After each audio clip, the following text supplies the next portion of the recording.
If you want more business right now, not every prospecting method is going to accomplish that. That's why I rank the 8 most common types of prospecting for loan officers and rank them from S, meaning that these can get you business darn near immediately, to F, to stay away. Now, what did I base these rankings on? Well, there are several different things that I took a look at. The first is, what's the quality of the business that it can generate?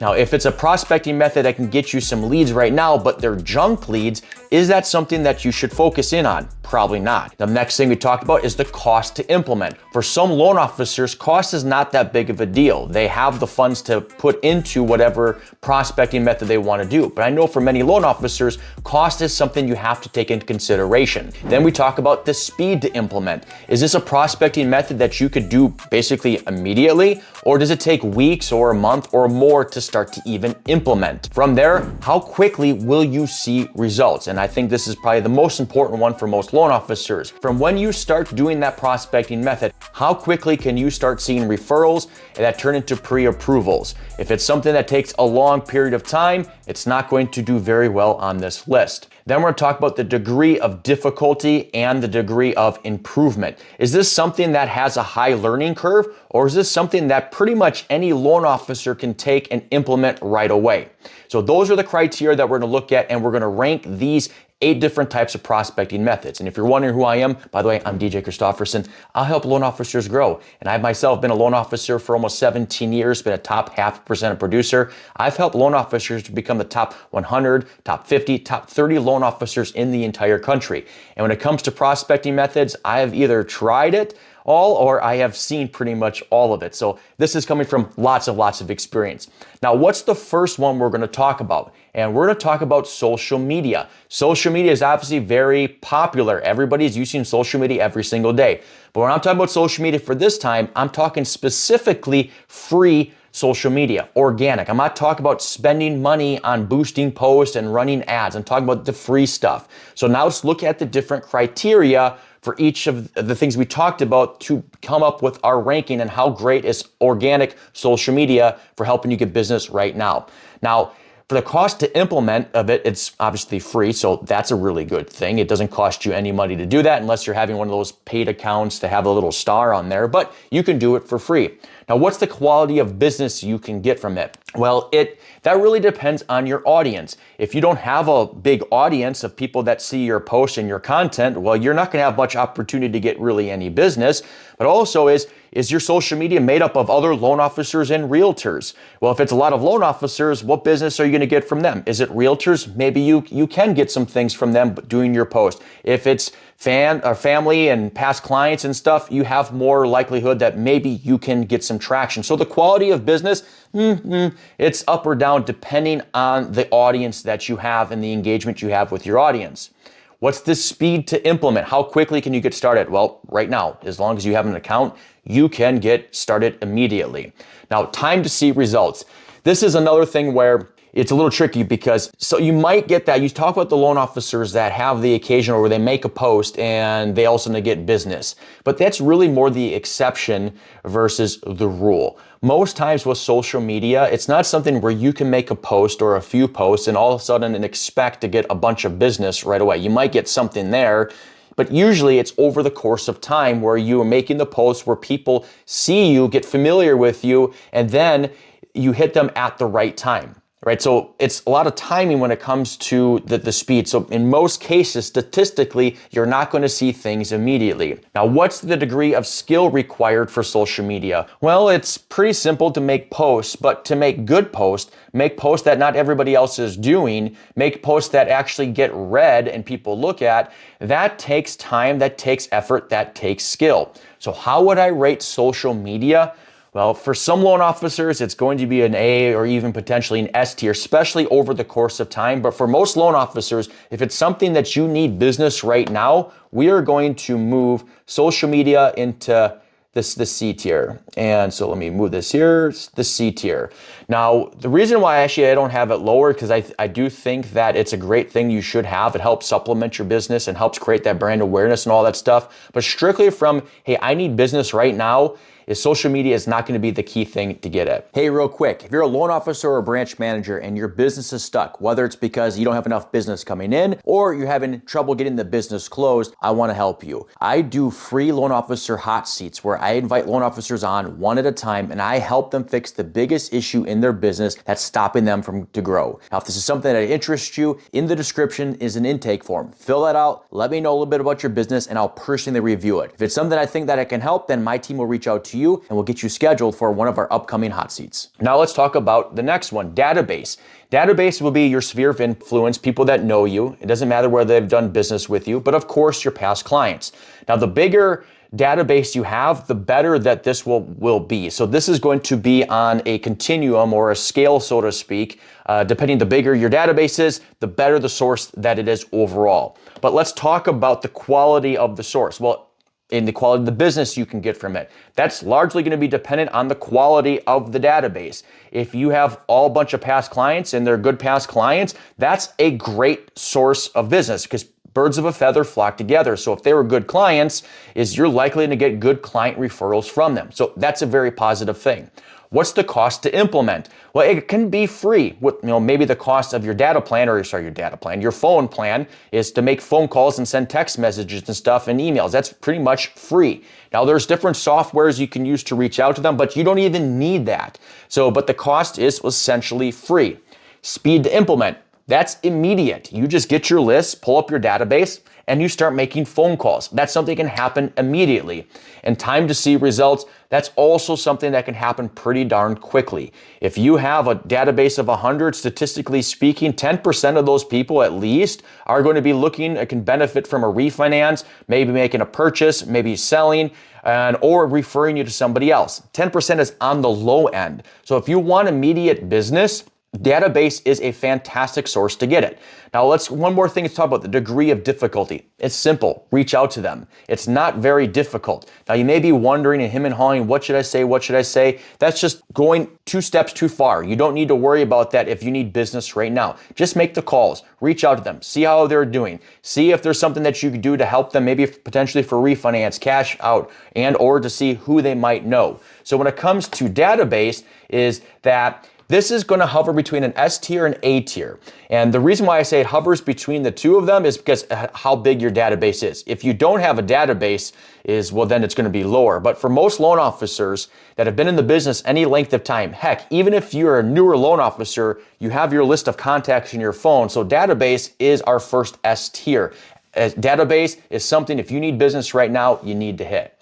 All right, now let's talk about open houses. This is where you go to an open house and you try to develop a relationship with the realtor. Now, you could also potentially host open houses with realtors, but hey, this was talking about prospecting, trying to get new opportunities. And so what's the quality of the source? Well, before you go to an open house, if you're going to random open houses, you have no idea. You have no idea whether that's a good agent, a bad agent. They close a lot of business, close a little bit of business. So it depends on the agents that you are meeting. So before you go to an open house, I would look them up and see what kind of production. So you could get some pretty good quality business out of those realtors if they are good producing realtors. Cost to implement, it's your time and the cost of gas to drive to it. So at the end of the day, it's pretty cheap. I know gas is up, but at the end of the day, it's pretty cheap to implement. Speed to implement. Well, here's the problem. Let's say you have this idea on Monday, open houses don't happen until Saturday or Sunday, so you take some time to actually implement. And here's the problem is that the open houses is that's not something you can do on a day in and day out basis unless you live in a market that maybe there's some out there where they're doing open houses every day. This is really only something you're doing on the weekends, and then you're carving out time on your weekends that you could be spending time with your family or whatnot. So speed to implement, I'm saying it's pretty darn slow. Time to see results. This is going to take you a while to do because remember, you're interrupting them on their open house. They're trying to get clients from themselves, not just to sell that house, but to try to get buyers to help, that they can help on other purchases and those kinds of things. And so you're interrupting them. So you have to go there, drop off your card or something, drop off something, see if you can have a 2-minute conversation, get their card, follow up, try to get a meeting. It just takes a long freaking time to convert those open house opportunities into actual business. And the degree of difficulty, well, this is simple. You just show up to an open house. Now, you can make it more difficult. When I say more difficult, I'm talking about you should have a better plan than just showing up and expecting business to arrive. It's more or less that, hey, I need to have a plan to develop that relationship with that realtor.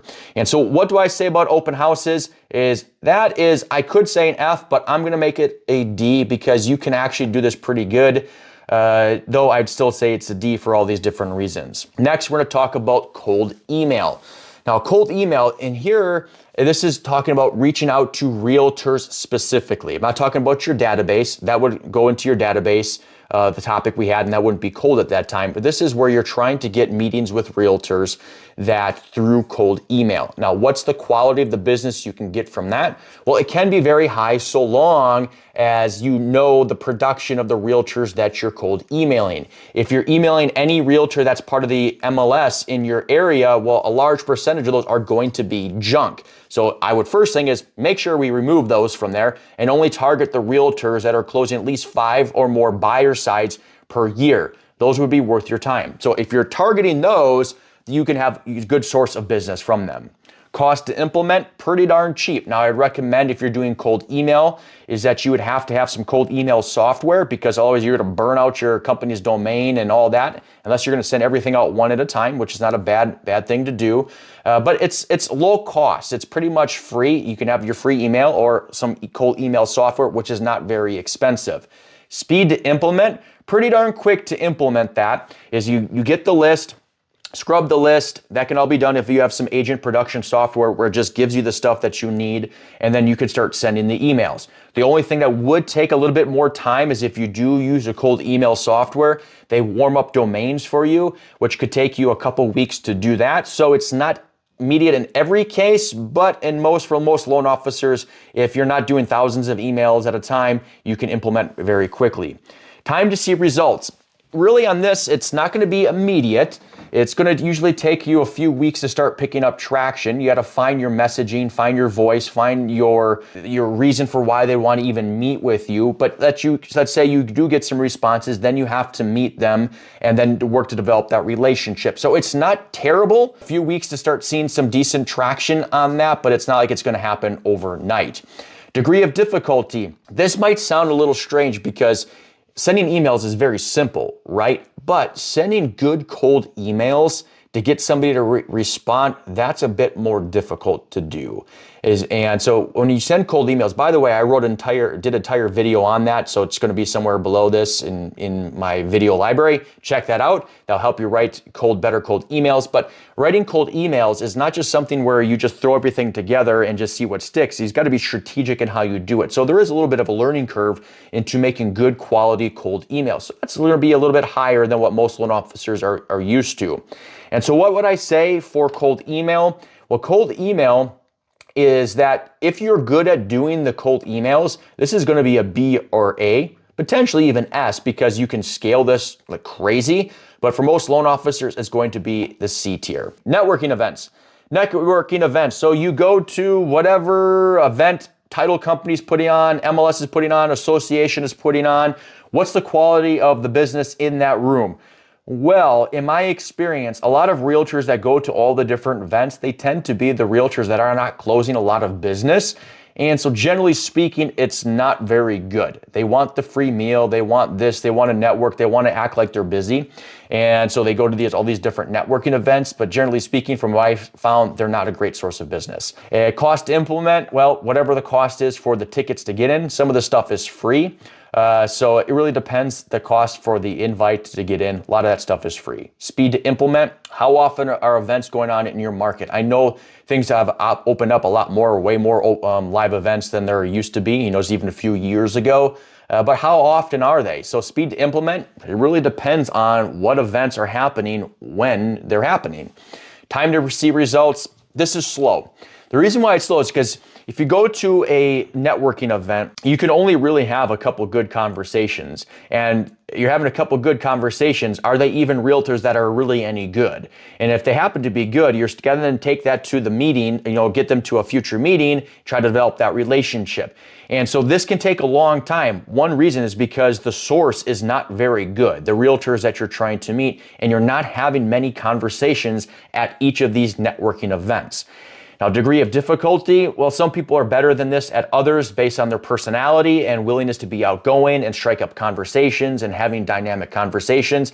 And so to be good at that it's difficult. It's not easy to do. Everybody can do it. If you say, well, I'm introverted, I can't do it. You can do it. You absolutely can do it. You just have to work at it and tell yourself, I'm going to get good at this. But at the end of the day, it is difficult to do and to do these well. And so what I'm going to say about networking events, I am going to give this a D. It is getting a D. The reason why it's not getting an F is because you can find and get some decent relationships, but it's pretty darn slow to do. Cold calling.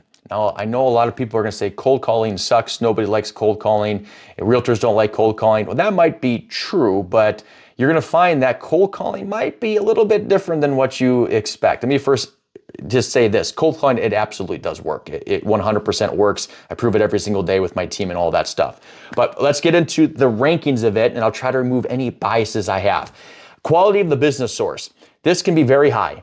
And so long as you segment your list and you're only targeting realtors that are closing a certain amount of buyer sides. I recommend at least 5 buyer sides or more. If you're calling any realtor, well then who knows? But if you're targeting specific realtors, you can ensure that you are only talking to realtors that are worth your time. Cost to implement, it's very low to do. You have your cell phone and whatever software you use to buy the list of the producing realtor. So you're a couple $100 in. Speed to implement, it's pretty much immediately. As soon as you download that list, you can start making calls. Time to see results. This is where people will kind of disagree with me, but I've just done this so many times and I've seen it so many times. This is very fast where you can see results. And let me give you examples that I've seen over and over and over again. You can start calling realtors. Let's say you make 30, 40 calls and you talk to 10 of those 10 realtors, because not everyone's going to pick up. Of those 10 realtors, you get 2 of them to meet with you. Of those 2, one of them says, okay, actually shows up to the meeting. And these are very, conservative numbers. And you do that 5 days in a week. So you end up having 5 meetings. Of those 5 meetings, statistically, you can get 1, 2, or 3 of them to actually send you a referral on the spot, right? So time to implement is very, very, very quick. Now, what's the degree of difficulty? Well, making the calls is actually pretty simple to do, and most people overthink it. The more the degree of difficulty comes in dealing with the rejection and dealing with the headaches of that and the mental stress of picking up the phone and starting to making calls. That's the hardest thing. The second part that's hard of it is that those cold calls lead to meetings. And those meetings is that you have to do a good job and develop those relationships. So if you can make the calls, which anybody can do. Anybody can do. If you say you can't do it, you absolutely can do it. You get to the meetings, you have enough meetings, you're going to get business relatively quickly. In my argument, you can get business and from solid agents faster than pretty much any other avenue that we're doing. So what am I going to make cold calling? I'm actually going to make cold calling an S tier. And if you want to disagree with me on that, let me know in the comments. We're coming up to our last 2, mailers. So this would be direct mail, sending things to people to their mailbox. Now people right off the bat might say it's a terrible strategy. It's actually not as bad as it used to be. It's wise because people don't get as much mail as they used to get. So there's less noise in their mailbox. There's a lot more noise now in their inbox, from their email. But let's go over to each of these different sections. The quality of the business source. Well, that's kind of, if you're just farming neighborhoods or whatnot, it's, if you make sure you got the good neighborhoods, yeah, that can be okay. But if you're just doing a whole zip code and such, it's whatever you get. Cost to implement, it's a high cost to implement. You got your postage, you got your printing. And when it comes to printing, I know there's cheap options for printing for small things, but if you're doing direct mail correctly, you can't blend in with every other piece. You have to make the big stuff, the colorful stuff, so it stands out, because if it doesn't get read and looked at, well, it was useless. Also, it's not something you can send one at a time, one and expect a lot of results. It's the consistency that drives direct mail. Speed to implement, it's slow. You got to design it. You got to get it printed. You got to get it stamped and all that stuff. It takes time and time to see results.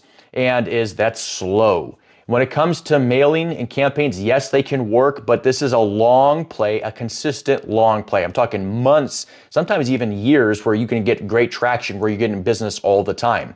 Degree of difficulty, it's not difficult to get things printed and pick some random template and do that, But those things don't really get read because it's like everything else. So to have good imagery and things on the postcards and make things stand out, having the right wording, the copy and all that stuff to get people interested, that's a lot of work. It's hard to do.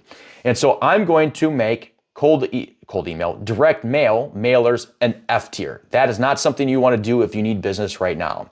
And the last one we're going to talk about is paid ads. And so before we talk about social media, but that was the free stuff, here we're talking about actually either you running ads or paying an agency to run ads for you, or you're buying leads from some sort of source. And so what's the quality of the business there? Generally, it's completely random, and most online lead sources suck. When I say suck, it's not that they can't generate business, it's that it's the lower quality of the leads. Now, there are higher quality lead sources.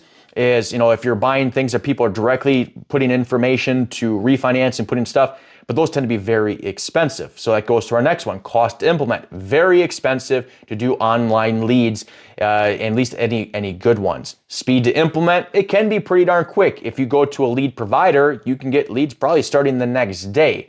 But what's the time to see results? Statistically speaking, this is going to be 3, 6, 9, 12 months before you start seeing results. And if starting seeing consistent results, it's going to be further down the calendar in order to see the stuff coming in on an ongoing basis. I know there's always the people that post and like, hey, I just started this and I got a deal already. That's the exception. We don't do things based on exceptions. We do things based on the statistics of what's likely going to happen. The degree of difficulty, well, if you're buying leads from somebody else, there's no difficulty in that. The difficulty comes in working the leads. People way underestimate the effort, the time it takes to work those leads to get them, the number of times they need to call, how long they need to call, how long they need to stay in front of them and stay in touch. So that is actually very high to do. And so what I'm going to say for online leads is that's going to be a D tier. And so what do you think about my list here? Is this something that if you're looking to prospect right now, would you agree with it, disagree? Let me know. And if there are other prospecting strategies that you're doing, you want to get my take on it, also let me know in the comments. But that's all I got for you today. If you found this valuable, do me a favor, like, subscribe, share with another loan officer, and I'll see you on the next video.